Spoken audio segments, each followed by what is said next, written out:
بس ربنا زتكور ببحر دو جوا حتى للدنيا حسابم درد حشا برخ مالا غدل مدر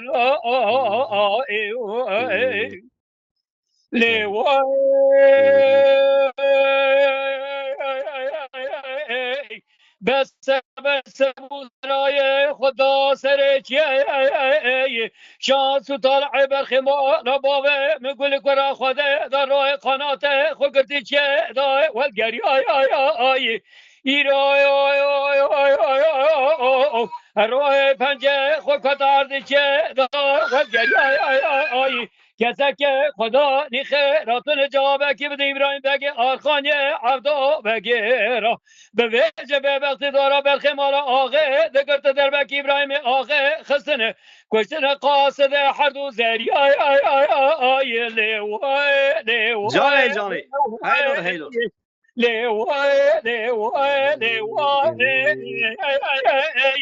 بس ربنا زتكور ببحر دو جوا حتى للدنيا حسابا درد حشا برخي مرا غدل مدن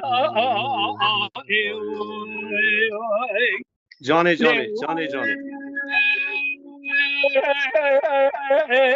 بس ربنا سبب ابراهيم آخه لمال ركض خل باكر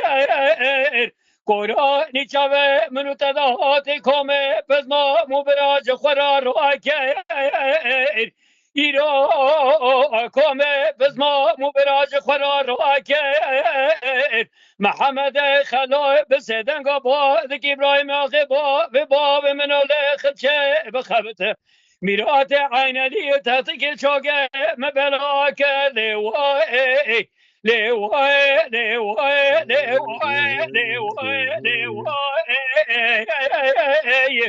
بس ربنا تذكر ببحر دو جوا حتى للدنيا حسابم درد حشا برخي مرا غدل مدر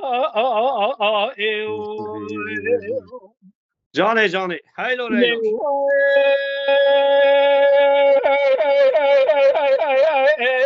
بس ربنا قال كلمة بوارخاني لسر فري لا برا نطوى كلمة بوارخاني لقاء فري محمد خلو بس هذا قبال إبراهيم أخي جاب الله فري شانوشين برخ مارا آخه لدنیا گلکن ابراهیم آخه عراسا میدان چار مل کشتن ششا گره لیوای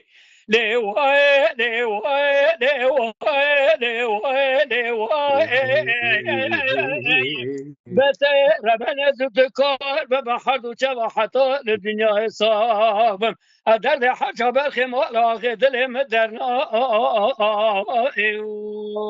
واخي